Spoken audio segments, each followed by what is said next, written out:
오늘 본문은 성경에 나오는 몇 안 되는 참 예언자와 거짓 예언자의 대결 이야기 중에 하나이지요. 몇 가지가 나와요. 예를 들어서 여호와의 예언자 엘리야와 바알 아세라 예언자의 대결 저희가 읽었었고요. 또 미가야와 시디기야로 대표되는 400인 예언자의 대결, 그리고 유명한 예레미야와 하나냐라는 예언자와의 대결 등이 있습니다. 근데 이 각 대결에는 특징이 있습니다. 여호와의 예언자 엘리야와 바알 아세라 예언자의 대결은 서로 다른 신들을 섬기는 예언자들 사이의 대결이었죠.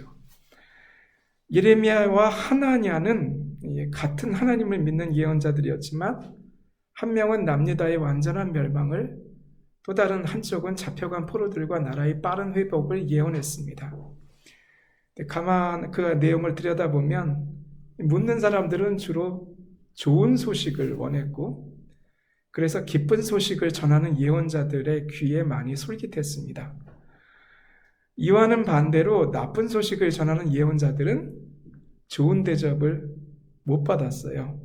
그러나 예언은 결과로 확인이 되는 것이기 때문에 그들은 나중에 인정을 받게 됩니다. 이 참 예언자들이 나쁜 소식을 당시 왕들과 백성들에게 전했던 이유는 그들이 원래 부정적이거나 어두운 사람이어서는 아닙니다. 그들이라고 왜 기쁜 소식을 전하고 싶지 않겠습니까? 교회도 그렇잖아요.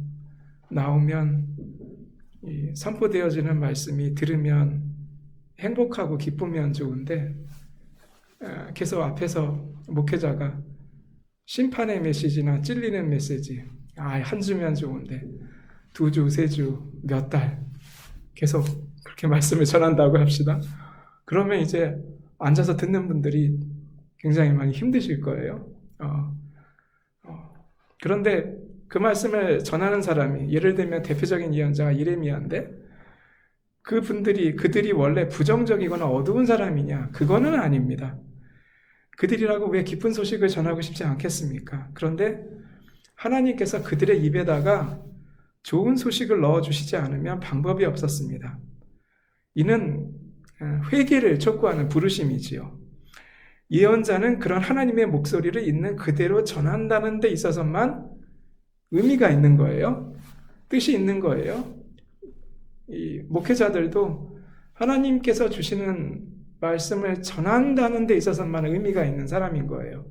만약에 자기 얘기하기 시작하면 예언자건 제사장이건 목회자건 의미가 없습니다.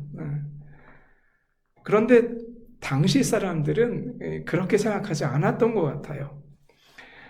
예언자란 누구인가에 있어서, 예언자란 사람의 음성을 듣고 사람들의 의견을 듣고 그걸 하나님께 전달해서 그 하나님의 뜻을 바꾸어 주는 사람이 예언자이다, 그렇게 생각을 했던 것 같습니다. 그래서 예언자를 달래거나 협박하거나 뇌물을 주거나 여러 방법을 써서 그 예언자들의 입의 말을 바꾸어 놓으면 하나님도 어쩔 수 없이 이를 받아들이시는 것으로 생각을 했던 것 같아요. 또는 예언자가 하나님의 말씀과 뜻이 아니라 개인적인 감정을 가지고 왕과 백성들을 대한다고도 생각을 했던 것 같아요. 그래서 예언자가 자꾸 어려운 소리를 얘기하면은 미워하는 거예요. 결국 많은 왕과 백성들은요, 당장 자기들이 원하는 좋은 결과를 예언해 주는 게 아니면 듣기를 싫어했지요. 듣고 싶은 대로 이야기해 주는 예언자를 원했습니다.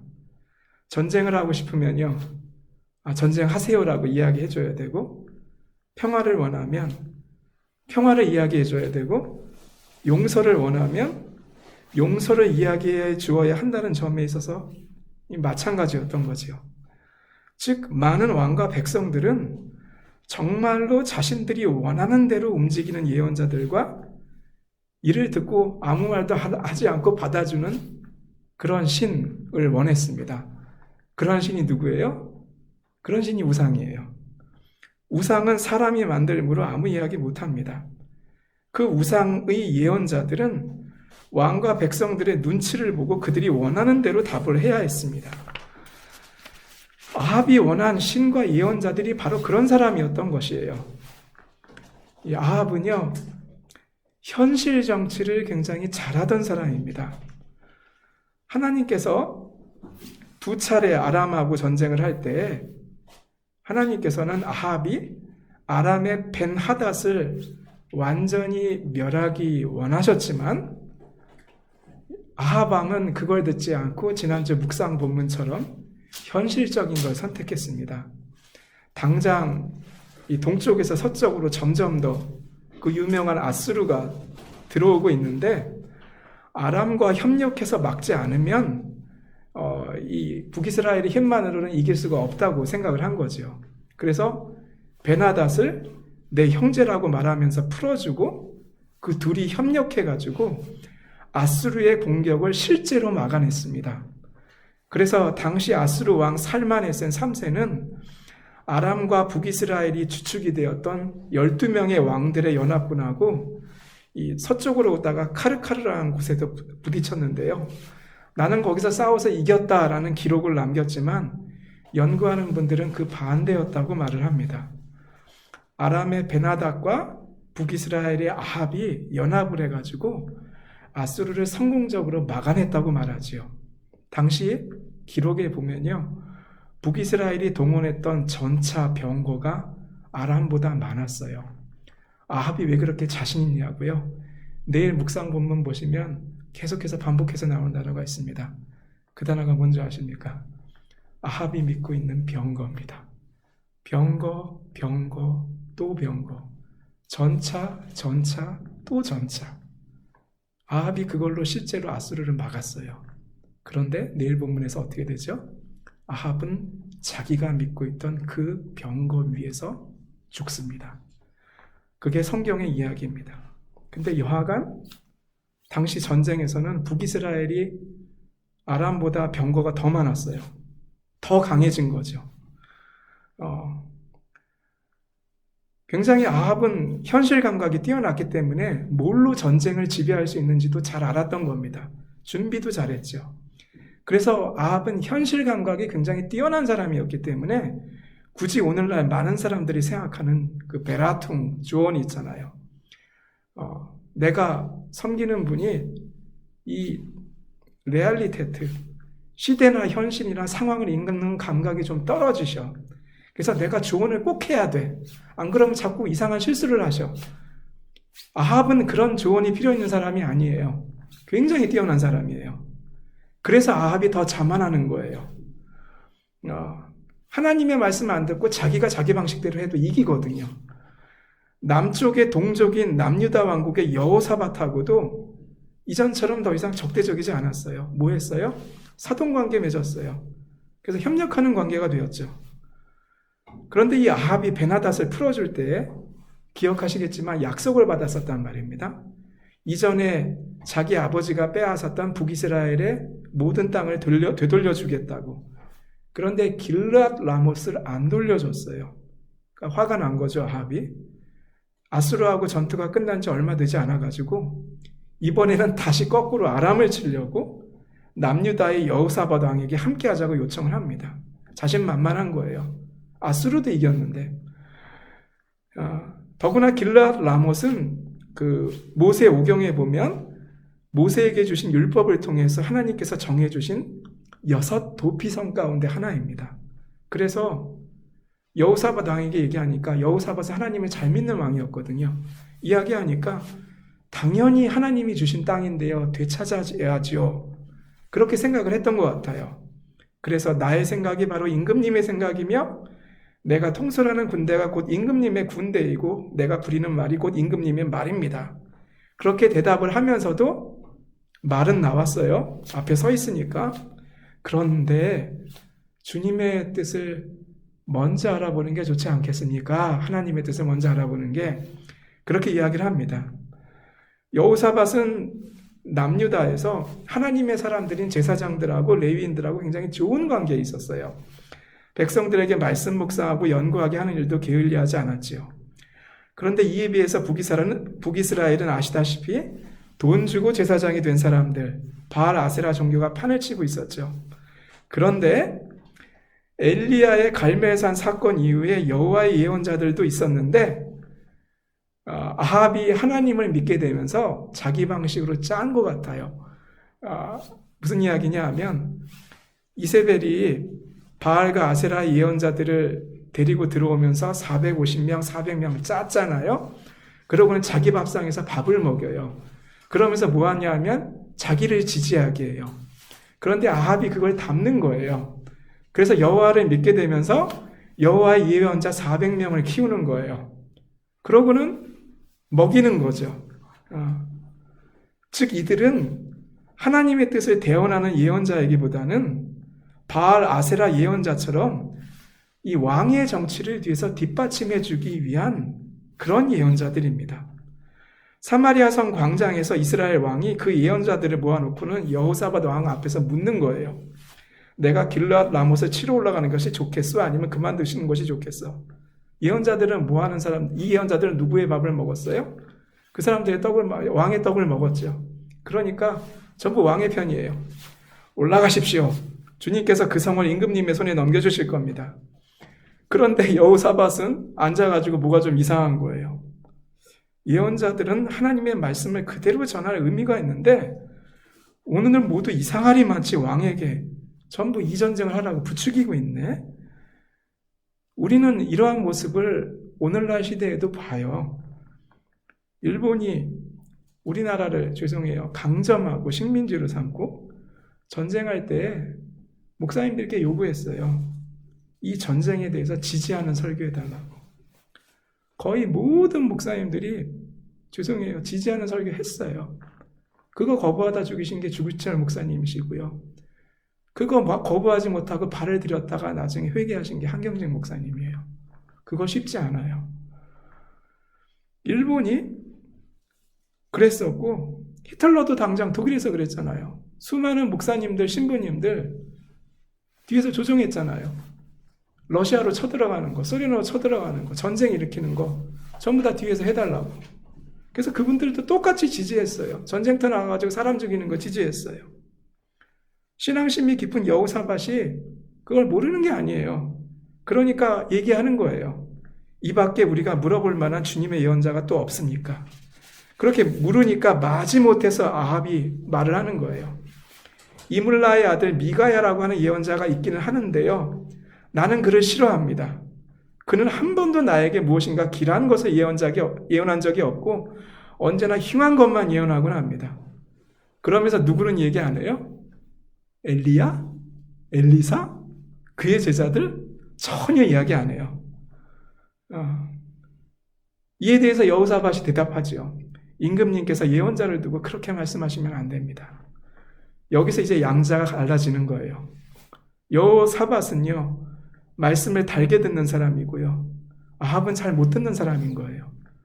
그러나 사실은 아합은 하나님이 도와주셔도 자꾸 말씀을 벗어난 행동을 하다가 하나님과 부딪히는 사람이고요. 여호사밧은 말씀을 벗어나지 않기 때문에 하나님과 안 부딪히는 사람일 뿐이에요. 미가야가 불려옵니다. 근데 뒤에서 왕의 부하들이 다 작업했어요. 다른 예언자들이 모두 한결같이 왕의 승리를 예언했으니까 예언자께서도 그들이 한 것 같이 왕의 승리를 예언하시는 것이 신상에 좋을 거예요. 미가야가 이에 대해서 나는 하나님께서 하신 말씀만 전하겠다고 했지만 실제로는 꺾었지요. 그래가지고 올라가서세요, 전쟁하세요, 승리하세요 그렇게 얘기하니까 아무래도 이상하단 말이에요. 그러니까 아합이 거꾸로 다그쳐요. 그대가 주님의 이름으로 나에게 말을 할 때에는 진실을 말해야 한다고 누차 일렀거든. 내가 얼마나 더 똑같은 말을 되풀이해야 하겠어. 되게 희한하지 않으세요? 하고 싶은 대로 들려주는 예언자를 원하면서도 또 다른 한편으로는 뭘 듣기 원해요? 진실을 듣기 원해요. 그게 인간이에요. 그런데 다 그러는 이유가 있어요. 아합에게는. 그러자 이제 비로소 미가가 진실을 말해요. 그러므로 이제는 주님의 말씀을 들으십시오. 내가 보니 주님께서 보좌에 앉으시고 그 좌우 옆에는 하늘의 모든 군대가 둘러서 있는데 주님께서 물으십니다. 누가 아합을 깨어내어서 그로 길르앗의 라모스로 올라가서 죽게 하겠느냐? 그러자 그들은 이렇게 하자 또는 저렇게 하자 하면서 저마다 자기의 의견을 말하는데 한 영이 주님 앞에 나서서 말합니다. 제가 가서 그를 깨어내겠습니다. 그 한 영이 누굴까요? 탈무드에 보면 농담이 들어있어요. 이 영은 아합에게 억울하게 죽은 나봇의 영이라고. 예, 탈무드에서 이제 코믹하게 이야기를 하는 거죠. 그거는 코미디고요. 여하간 한 영이 주님 앞에 나서서 말합니다. 제가 가서 그를 깨어내겠습니다. 그러자 주님께서 그에게 물으십니다. 어떻게 꿰래? 그가 대답합니다. 제가 거짓말하는 영이 되어서 아합의 모든 예언자들의 입에 들어가서. 되게 재밌죠? 하나님의 예언자라고 안 해요. 아합의 예언자라고 그래요. 이미 다 알고 있는 거예요. 그 입에 들어가서 그들이 모두 거짓말하도록 시키겠습니다. 주님께서 말씀하십니다. 내가 그를 깨어라. 틀림없이 성공할 것이다. 하나님의 예언자들을 깨는 게 아니에요. 아합의 예언자들을 깨는 거예요. 곧 그렇게 하여라. 이 소리를 듣고 화가 난 아합이 속이 다 들킨 거잖아요, 사실은. 그를 가두라고 시키는 거죠. 이 자를 감옥에 가두고 내가 평안히 돌아올 때까지 고생의 빵과 물을 죽지 않을 만큼만 먹여라. 이 이야기에서 저희는 무엇을 들을 수 있을까요? 첫 번째입니다. 하나님의 말씀을 전하는 자는요, 천상회의의 내용만을 전하는 자예요. 천상회의요? 천상회의라는 건요, 하나님이 주관하시는 모임을 뜻해요. 모세를 불러가지고 하나님감이 모세를 앞에다 두고는 말씀을 전하셨잖아요. 그 말씀이 뭐예요? 모세오경이지요. 예수님께서는 산에서 사람들을 모으셨죠. 그러고는 복음을 전하셨죠. 그 이야기가 뭡니까? 마태복음 5장 후반 뒤에 나오는 산상설교입니다. 이게 다 뭐예요? 하나님이 사람에게 말씀을 전하시는 천상회의 또는 천상에서의 예배, 그렇게 표현할 수 있을 것 같습니다. 그렇게 그것을 전하셨습니다. 시대와 상황과 판세를 읽었는데 지금은 이렇게 하시면 안 되죠. 이렇게 하시는 게 맞지 않겠습니까? 그걸 전하는 사람이 하나님의 말씀을 전하는 사람은 아닌 겁니다. 아합은 바알과 아세라의 예언자들처럼 400명의 여호와의 예언자들을 키워가지고, 자칭 여호와의 예언자들을 키워가지고 그들을 자기 즉 왕자 앞에서 예언하도록 합니다. 이는 다시 말해서 아합이 예언자들을 거느리고 하나님처럼 부릴 수 있을 거라고 생각했던 걸 뜻합니다. 그것 자체가 거짓령입니다. 하나님을 섬기는 사람은 주의 말씀을 들을 때, 지난주 설교 시간에 말씀드렸지만 자기 왕자에서 내려와야 됩니다. 그 다음에야 주의 목소리를 들을 수 있는 겁니다. 두 번째, 하나님의 말씀을 전하는 자는 고생의 떡과 고생의 물을 마실 수 있다는 걸 받아들여야 된다는 사실입니다. 미가야가 아합의 신하들의 압박에 움츠려들었어요. 그래서 처음에는 전쟁에 나가시라는 좋은 말을 했었지요. 그러자 아합이 이번에는 의심을 해요. 그럴 리가 없다는 거죠. 그래서 용기를 내서 진실을 전하니까 이번에는 고생의 떡과 물을 그에게 줍니다. 하나님의 말씀을 전하는 사람은요, 이렇게 해도 저렇게 해도 어려움을 피할 수가 없을 때가 있어요. 그러므로 어떻게 해야 되지? 그냥 그대로 전하는 게 맞습니다. 미가야는 그렇게 전해가지고 아합 왕과의 대결에서 이기는 겁니다. 예수님께서도 그렇게 해서 고생의 십자가를 지셨지만 결국 부활의 승리를 얻으셨습니다. 하나님의 뜻이 분명하고요. 사람의 뜻은 또 달라가지고 부딪힘이 어쩔 수 없고 피할 수 없을 때에는 하나님의 사람은 주의 말씀을 있는 그대로 전해야 됩니다. 세 번째, 하나님과 게임할 생각은 하면 안 됩니다. 하지 말라는 건 안 하는 게 좋습니다. 천상회의의 모든 내용을 미가야를 통해서 하나님께서 아합에게 이야기하신 그 이유는 그가 전쟁에 나가지도 말고 죽지도 말라는 사인입니다. 나가지 말라는 이야기예요. 그런데 아합은 자기 머리와 능력으로 계속 하지 말라는 거 하면서도 승리했다고 생각을 한 거예요. 하나님의 명령을 어기면서까지 아람 왕을 풀어주고 그와 동맹을 맺어 아스르와 싸워 이겼을 때 아합은 하나님이 나에게 부정적으로 이야기하셔도 내가 머리 쓰면 하나님의 지혜를 따돌리고 자기가 원하는 것을 얻으며 나아갈 수 있다고 생각했을 겁니다. 한 번 어겼는데 돼요. 또 어겼는데 돼요. 그럼 내가 원하는 대로 하자. 그런 거죠. 그러므로 미가야가 하나님의 말씀을 전해도요, 그를 가두고 자기 방식으로 전쟁을 풀어나가서 마음에 꼭 원하는 길랏 라못을 얻고야 말겠다고 생각했습니다. 그래서 사람에게는 종종 이 꿈이 문제가 되는 거예요. 하고 싶은 게 있어요. 그걸 도대체 놓을 수가 없어요. 그거 가지고 하나님을 설득하려고 하죠. 그러다가 망가지기도 하는 거죠. 아합이 그러했습니다. 남들이 상관하건 말건 자신은 변장하고 남쪽의 여호사밧 왕은 왕복을 입게 해가지고 자신처럼 꾸며 내보내는 아주 교묘한 수를 두었지만 하나님은 우연을 통해서 아합이 자신이 자랑하던 병거 위에서 죽게 하십니다. 그 우연히 화살을 쏘아가지고 아합 왕을 죽인 아람의 군인은 그 탈무드에 따르면 그 다음에 아람 왕이 되는 하사엘이었다고 전해집니다. 예수님 시대의 이스라엘 백성들도 주님을 데리고 하나님하고 게임했죠. 자신들의 눈에 맞추어서 메시아를 보내셔야지 자신들이 생각하지 않은 모습으로 메시아를 보내시면 우리는 받아들일 수가 없다고 그렇게 하나님께 사인을 분명하게 보냈죠. 그게 매우 어리석은 짓이었습니다. 사랑하는 여러분, 우리는 그러하지 않기 원합니다. 우리의 입이 하나님과 주의 사람들의 천상회의에 오고 간 말, 즉 말씀만 전하고 나눌 때 우리는 하나님의 사람이 됩니다. 그러나 예언자라고 할지라도 하나님을 섬기지 않고 다른 사람의 말을 대신 전하는 사람이 될 때에는 오늘 본문의 시드기야처럼 골방에서 나올 수 없는 사람이 됩니다. 400명의 그 예언자들이 주의 말씀처럼 평소에 골방에 앉아서 기도하며 하나님의 뜻을 구했다면, 아합의 궁전에 머무르지 않았다면 사람의 편을 드는 어리석음은 없었을 겁니다. 여러분과 제가 의심 없이 순수하게 하나님의 말씀만을 나누며 전하는 사람 되기를 주의 이름으로 축원합니다.